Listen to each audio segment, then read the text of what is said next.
بسم اللہ الرحمن الرحیم رب اشرح لی صدری یسر لی امری واحلل عقدۃ من لسانی یفقہوا قولی۔ کل ہم نے بات یہ کی تھی کہ کیا ہم کسی کے اوپر کافر کا لیبل لگا سکتے ہیں، تو یہ ہم نے دیکھا تھا کہ بالکل نہیں، ہم کسی کو بھی یہ نہیں کہہ سکتے جو کہ جو اپنے آپ کو مسلمان کہتا ہے اس کو ہم کافر کا لیبل اس کے اوپر نہیں لگا سکتے۔ اس میں ہم نے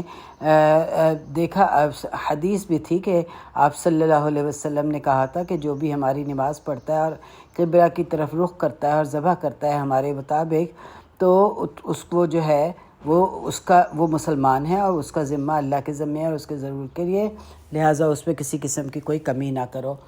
اور قرآن پاک کی ایک اور آیت ہے جس میں اللہ تعالیٰ فرماتے ہیں لا تقولوا لمن القى علیکم السلام سلام لست مؤمنا، یعنی کہ نہ تم جو تمہیں سلام کرے اس کو یہ نہیں کہو کہ نہیں تم مسلمان نہیں ہو۔ اس کا بیک گراؤنڈ کیا ہے کہ بیک گراؤنڈ یہ ہے کہ اسامہ بن زید کو رسول پاک صلی اللہ علیہ وسلم نے 9 ہجری میں کسی جگہ بھی ایک چھوٹی سی ایکسپیڈیشن بھیجا تھا، لیڈر بنا کے بھیجا تھا وہاں پہ جنگ کے لیے، اور کہا تھا کہ بالکل وہ ایک بالکل سرپرائز اٹیک تھا۔ وہ لوگ جو کہ وہاں پہ موجود تھے ان کو یہ پتہ ہی نہیں تھا اور اچانک ان کے اوپر حملہ ہو گیا، لہٰذا اسامہ بن زید اور ایک انصاری ان کے ساتھ تھے، انہوں نے اس مشرکوں میں سے ایک مشرک کو پکڑ لیا اور دونوں کی تلواریں اٹھیں اس کو مارنے کے لیے کہ اس نے کلمہ پڑھ لیا کہ اشہد لا الہ الا اللہ و اشہد ان محمد عبدہ رسولہ۔ یہ جنگ کے میدان کے اندر ہو رہا تھا یہ، تو جیسے ہی اس نے یہ کلمہ پڑھا انصاری نے اپنی تلوار نیچے رکھ دی، لیکن اسامہ بن زید نے اس کو مار دیا۔ اور جب آپ صلی اللہ علیہ وسلم کو یہ پتہ چلا تو آپ صلی اللہ علیہ وسلم نے اسامہ بن زید کو بلایا اور آپ نے اس کو کہا کہ یا اسامہ کیف قتلہ، تم نے اس کو کیسے قتل کر دیا جب اس نے کلمہ پڑھ لیا؟ تو اسامہ بن زید نے جواب دیا کہ یا رسول اللہ صلی اللہ علیہ وسلم، وہ تو اپنی جان بچانے کے لیے کر رہا تھا کہ اس کا مقصد نہیں تھا مسلمان ہونا۔ تو اس پہ آپ صلی اللہ علیہ وسلم نے وہ مشہور کلمہ کہا جو کہ آج ایک عربوں میں ایک محاورہ بنا ہوا ہے کہ حل لا شفقت علی قلبہ، کیا تم نے اس کا سینہ کھول کے چیر کے دیکھا تھا، یا کیا تم جانتے ہو اس نے کلمہ کیوں پڑھا؟ یہ مختلف باتیں ہیں اس کی کہ کیا تم نے اس کا سینہ کیوں نہ تم نے اس کا سینہ کھول لیا یہ دیکھنے کے لیے کہ اس نے کلمہ صحیح میں پڑھا ہے یا نہیں، یا یہ کہ کیا تم جانتے ہو تم نے اس کا دل چیر کے دیکھا تھا کہ اس نے کہ وہ کلمہ پڑھا ہے یا نہیں۔ تو پھر آپ صلی اللہ علیہ وسلم نے کہا کہ اے اسامہ، تم کیا کرو گے اس دن جب وہ کلمہ لے کر آ جائے گا؟ اور آپ مسلسل یہی کہتے تھے ماذا تفعلوا یوم القیامہ، ماذا تفعلوا یوم القیامہ، کہتے رہے، آپ یہ کہتے رہے۔ پھر اسامہ بن زید کہتے ہیں کہ میرا دل چاہا کہ آپ صلی اللہ علیہ اتنی دفعہ مجھ سے یہ کہا کہ میرا دل چاہا کہ میں اسی دن اسلام لایا ہوتا، یعنی کاش میں نیا مسلمان ہوتا تو یہ کہہ سکتا کہ مجھے پتہ نہیں تھا۔ تو اس سے ہم کیا سبق لیتے ہیں؟ یہ سبق لیتے ہیں کہ اگر کوئی مسلمان چاہے اس کا عمل کتنا ہی زیادہ کفر پہ کیوں نہ ہو، کتنا ہی زیادہ مسلمانوں والا نہ ہو، لیکن اگر وہ اپنی زبان سے کہہ رہا ہے کہ میں مسلمان ہوں، تو ہمیں کسی کو یہ حق نہیں ہے کہ ہم اس کو کہہ دیں کہ نہیں تم مسلمان نہیں ہو۔ بہت عرصے پہلے اخباروں میں، جب میں سعودی عرب میں تھی تو وہاں پہ اخباروں میں کیسز آتے تھے اور سوال کیے جاتے تھے، تو کسی نے ایک سوال کیا تھا کہ یعنی انگلینڈ سے یا امریکہ سے ایک سوال آیا تھا کہ ہمارے علاقے میں ایک شخص ہے جو صرف جو کہ اس کا کوئی بھی جو ایکشن تھا وہ مسلمانوں والا نہیں تھا، شراب وہ پیتا تھا، جوا وہ کھیلتا تھا، وومنائزنگ وہ کرتا تھا، ہر طرح کا گناہ جو کہ انسان کر سکتا ہے وہ کرتا تھا، لیکن ہمیں صرف اس کا یہ پتہ تھا کہ مسلمان ہے کیونکہ وہ ایک دفعہ حج پہ گیا تھا، باقی اس کا کوئی عمل مسلمانوں والا نہیں تھا۔ تو سوال کیا گیا تھا کہ جب وہ مر گیا تو مسلم جو قبرستان والے تھے انہوں نے اس کو دفنانے سے انکار کر دیا، تو کیا یہ ان کا عمل جو تھا وہ صحیح تھا؟ تو جواب انہوں نے دیا تھا کہ آپ کے میرے لیے یہ کافی ہے کہ اس کا مسلمان ہونا، یہ کافی ہے کہ وہ حج پہ گیا تھا، باقی اس کا جو عمل تھا اس کو اللہ نے جج کرنا ہے، ہم نے جج نہیں کرنا، ہم پہ ججمنٹ اللہ تعالیٰ نے دی نہیں ہے۔ ہمیں اس بات کا حق ہی نہیں دیا کہ ہم کسی مسلمان کو، چاہے اس کا جتنا بھی عمل اسلام کے خلاف ہو، ہم اسے یہ نہیں کہہ سکتے کہ لست مومنہ، کہ تم مومن نہیں ہو، تم اس مسلمان نہیں ہو۔ تو یہ بات ہم نے دیکھی تھی کل کہ کس طرح سے آپ صلی اللہ علیہ وسلم نے یہ بات، یعنی قرآن پاک میں بھی یہ آیت آئی ہے کہ، اور یہ اسامہ بن زید کے بارے میں آئی ہے کہ انہوں نے یہ کہا ایک نان مسلم کو کہ جب اس نے کلمہ پڑھ لیا تو انہوں نے کہا کہ نہیں، تم تو اپنی جان بچانے کے لیے اسلام لا رہے ہو۔ بہرحال اب ہم اپنی سیرہ پہ واپس آ جاتے ہیں، جہاں پہ کہ رسول اللہ صلی اللہ علیہ وسلم مکہ فتح کرنے کے لیے جا رہے تھے اور 10,000 کی آرمی تھی ان کی۔ آپ وادی قدید پہنچے اور وہاں پہ آپ نے جا کے روزہ کھولا۔ اگین یہ ایک فقہی پوائنٹ ہے کہ جب آپ نے سفر کرنا ہو تو یہ نہیں ہو سکتا کہ آپ گھر سے ہی روزہ رکھ کے نہ جائیں کہ نہیں میں تو سفر کر رہا ہوں اس لیے روزہ نہیں رکھ سکتا، یا گھر سے ہی نمازیں قصر کر دیں۔ نہیں، ایسا نہیں ہے، بلکہ جب آپ اپنے شہر کی حدود کو چھوڑ دیں اور آپ وہاں سے آگے نکل جائیں، تب آپ جا کے اپنا روزہ توڑ سکتے ہیں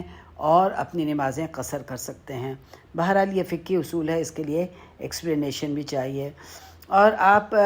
خود جا کے روزہ کھولا اور جحفہ کی وادی میں پہنچے تو رسول اللہ صلی اللہ علیہ وسلم کے چچا عباس جو تھے وہ اپنی سارے فیملی کے ساتھ ملے، جو مکہ سے، یعنی کہ یہ جگہ یعنی جو مکہ سے مدینہ جا رہے تھے، اور یہ کیوں جا رہے تھے؟ اپنا اسلام ظاہر کرنے کے لیے۔ تو عباس رضی اللہ عنہ کو بالکل بھی علم نہ تھا کہ رسول اللہ کس مشن پہ آ رہے ہیں، یہ تو ہم مہاجر بن کے آ رہے تھے، اور یوں ان کو یہ شرف حاصل ہو گیا کہ مہاجر ہونے کا، کیونکہ یہ آخری مہاجر تھے جنہوں نے مکہ سے مدینہ ہجرت کی۔ اور عباس رضی اللہ عنہ نے اسلام قبول کرنے کے بارے میں بتایا، جس پہ رسول اللہ صلی اللہ علیہ وسلم کو بہت خوشی ہوئی، اور آپ نے کہا کہ آپ واپس چلے جائیں، بیوی بچوں کو چھوڑ دیں اور ہمارے ساتھ آ کے مل جائیں، ہم مکہ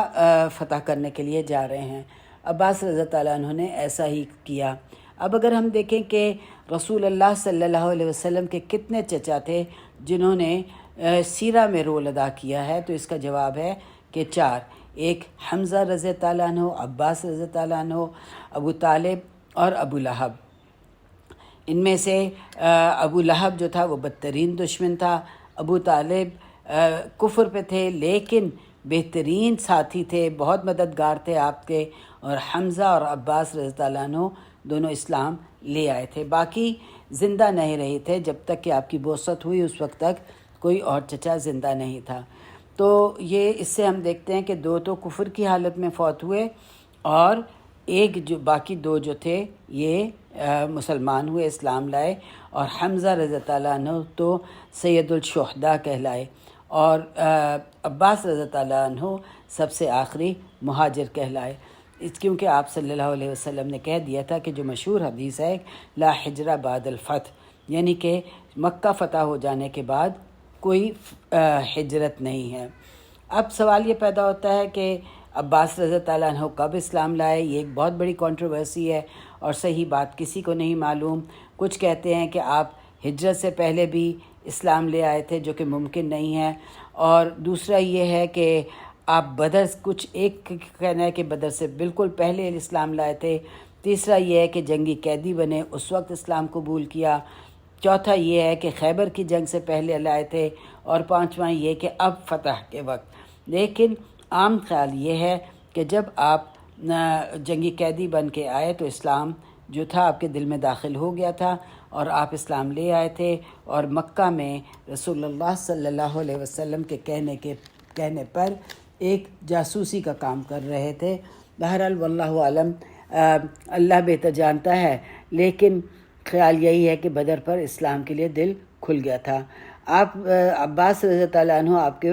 فوت ہونے کے 20 سال بعد فوت ہوئے تھے اور عثمان رضی اللہ تعالیٰ عنہ کے دور میں فوت ہوئے تھے۔ صحابہ ان کی بہت عزت کرتے تھے کیونکہ آپ صلی اللہ علیہ وسلم نے فرمایا کہ چچا بالکل باپ کی جگہ ہے، جیسے خالہ کے لیے کہا نا کہ ماں کی جگہ ہے، اسی طرح چچا کے لیے فرمایا۔ لہٰذا جب بھی عمر رضی اللہ عنہ اور ابو بکر رضی اللہ عنہ عباس رضی اللہ عنہ کو ملتے تھے تو اپنی سواری سے نیچے اتر آتے تھے ان کے عزت اور اکرام کے اس میں۔ بخاری کی روایت ہے کہ 18 ہجرت جو تھا وہ قحط کا سال تھا۔ یہ عمر رضی اللہ عنہ کی دور حکومت تھا جب کہ وہ خلیفہ تھے، تو عمر رضی اللہ عنہ نے تمام صحابہ کو جمع کیا اور شہر سے باہر لے گئے، صلاۃ الاستسقاء ادا کرنے کے لیے کہا، اور پھر حضرت عمر رضی اللہ عنہ نے کہا کہ اے اللہ، ہم تجھے پکارتے تھے رسول اللہ کے توسل سے، یعنی ان کو کہتے تھے دعا کے لیے، اور اب ہم توسل کر رہے ہیں ان کے چچا کے ذریعے، یعنی ان کو دعا کے لیے کہتے ہیں۔ تو انہوں نے کہا قم یا عباس فادع لنا، کہ آپ کھڑے ہو جائیں یا عباس اور ہمارے لیے دعا کریں۔ تو یہ ایک بہت بڑا اعزاز تھا۔ 80 سال کی عمر میں عباس رضی اللہ عنہ فوت ہوئے تھے، نابینا ہو گئے تھے، لیکن کہا جاتا ہے کہ بہت حسین تھے اور ایک بہت ہی اونچی آواز انہوں نے پائی تھی، بہت اونچی آواز تھی۔ عباس رضی اللہ عنہ کا ایک غلام تھا جو بکریاں چراتا تھا، جب وہ ان کی بکریاں چرانے کے لیے لے کر جاتا تھا، مکہ سے کم از کم 3 میل دور چلا جاتا تھا، تو عباس رضی اللہ عنہ نے جب اس کو بلانا ہوتا تھا تو بلند آواز سے اس کو پکار لیتے تھے، جو اس کو پہنچ جاتی تھی، یعنی 3 میل دور کے فاصلے پر اس کو یہ آواز پہنچ جاتی تھی۔ تو یہ اس سے ہمیں پتہ چلتا ہے کہ کتنی بلند آواز اللہ تعالیٰ نے ان کو دی تھی۔ کسی نے عباس رضی اللہ عنہ سے پوچھا تھا،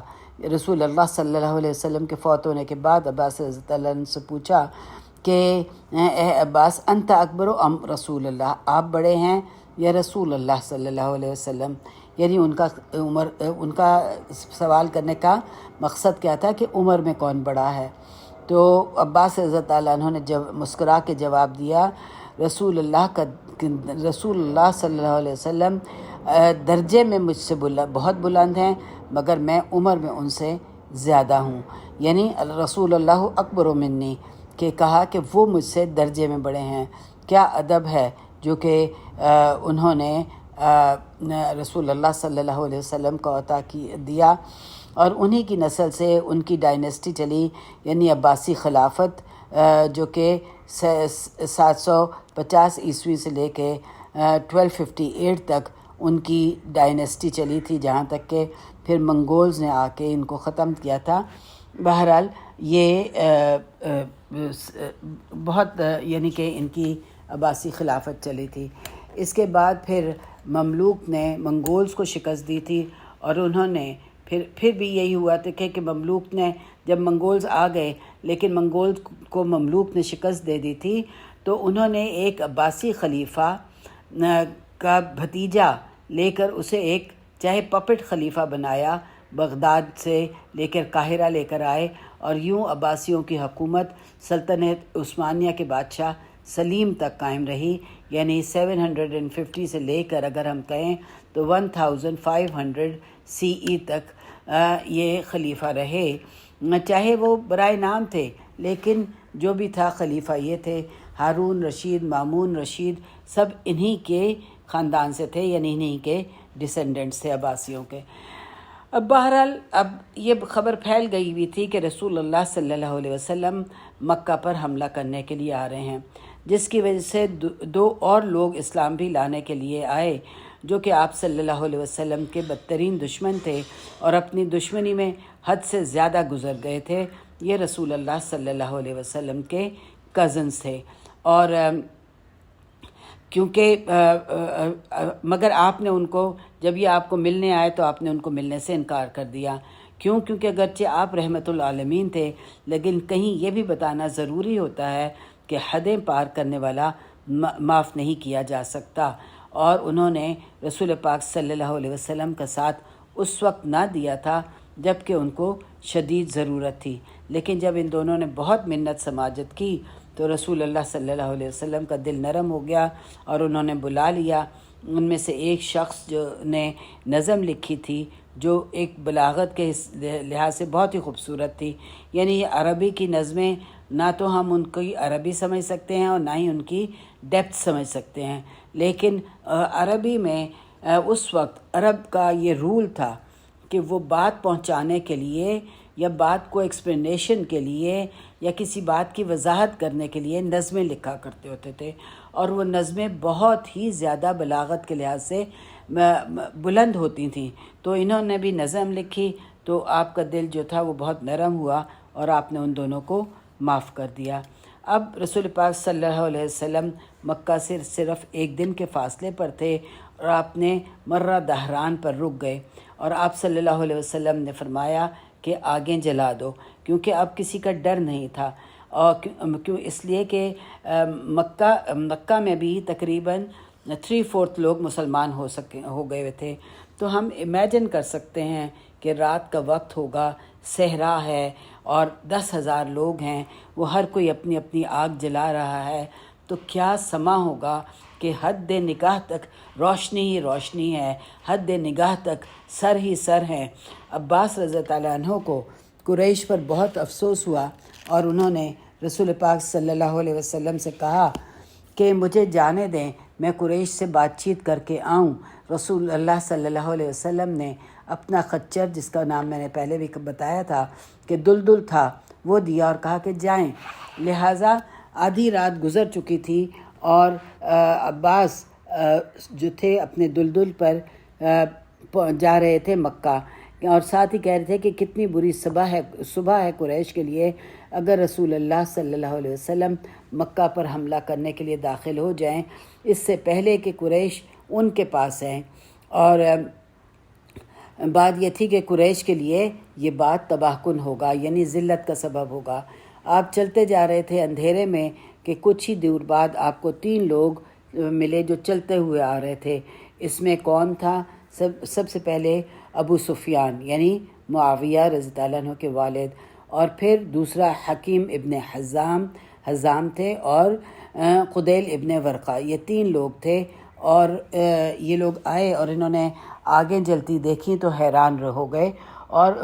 ان سے پوچھا کہ یہ لوگ کون ہیں، کیونکہ ان کے وہم و گمان میں بھی نہیں تھا کہ یہ مسلمان ہیں، کہ اتنے زیادہ لوگ جو ہیں وہ مسلمان ہیں. بدیل نے کہا کہ یہ خدا کا قبیلہ ہے جو ہماری مدد کو آیا ہے. ابو سفیان نے کہا کہ یہ ان کے اندر اتنی ہمت نہیں کہ اگر وہ ہیں بھی تو اتنی تعداد میں نہیں ہو سکتے. ابھی یہ بات چیت ہو رہی تھی کہ عباس رضی اللہ نے آواز لگائی، یا ابو الحنظلہ، یعنی ابو سفیان کے بڑے بیٹے کا نام حنظلہ تھا. تو ابو سفیان کو آواز لگائی اور کہا کہ یہ ابو حنظلہ. تو ابو سفیان پہچان گئے کہ یہ کون ہے. تو انہوں نے رات کے وقت آ کے کہا ابو فضل تم یہاں کیا کر رہے ہو؟ تو عباس نے کہا، عباس رضی اللہ عنہ کا، کہ افسوس ہے تم پر، یہ محمد صلی اللہ علیہ وسلم کی آرمی ہے، خزاعہ نہیں ہے یہ تو، اور اگر وہ یہ کل تم پر حملہ کر دیں گے تو جان لو کہ تمہاری گردنیں اڑا دی جائیں گی، اور سب سے پہلا سر جو اڑایا جائے گا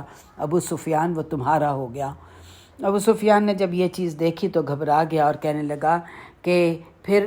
مجھے بتائیں کہ میں کیا کروں. تو عباس رضی اللہ عنہ نے کہا کہ میرے ساتھ رسول اللہ صلی اللہ علیہ وسلم کے پاس چلو، میں تمہاری سفارش کروں گا. اور عباس رضی اللہ عنہ اسے اپنے خچر پر بٹھا کر لے گئے. راستے میں سوال و جواب ہوتے رہے کہ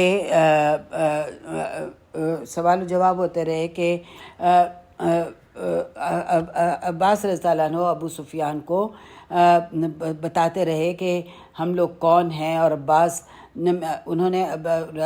بتایا کہ میں کون ہوں اور کس طرح سے یہ سب لوگ جو ہیں اس وقت مسلمان ہو گئے ہوئے ہیں اور یہ سب آ رہے ہیں. ابو سفیان 10,000 لوگوں کے مجمع میں جب داخل ہوا تو ان میں سے ہر شخص اس کو قتل کرنا چاہتا تھا. ظاہر ہے کہ ہر ایک کو پتہ تھا کہ ابو سفیان کون ہے. جیسے جیسے آگے بڑھتے گئے سینئر سے سینئر صحابہ ملتے گئے، یہاں تک کہ عمر بن خطاب سے ملے. تو عمر بن خطاب نے ابو سفیان کو دیکھا تو کہا کہ ابو سفیان، اللہ کا دشمن، الحمدللہ اللہ نے مجھے تجھ کو دے دیا ہے بغیر کسی عہد کے، یہ تو میرے لیے تحفہ ہے. یعنی میں تمہیں مار دوں گا کیونکہ تم میرے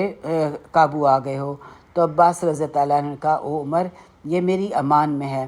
مگر عمر رضی اللہ عنہ ساتھ ہی ساتھ چلنا شروع ہو گئے اور یہاں تک کہ رسول اللہ صلی اللہ علیہ وسلم کے خیمے تک پہنچ گئے۔ عمر رضی اللہ عنہ نے رسول اللہ سے کہا یا رسول اللہ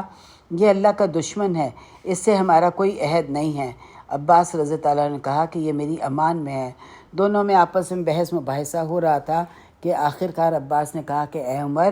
تم اس لیے یہ کر رہے ہو کہ تمہارے قبیلے سے نہیں ہے، اور اگر یہ تمہارے قبیلے سے ہوتا تو تم اس کو کبھی نہ مارتے۔ یعنی عباس رضی اللہ عنہ نے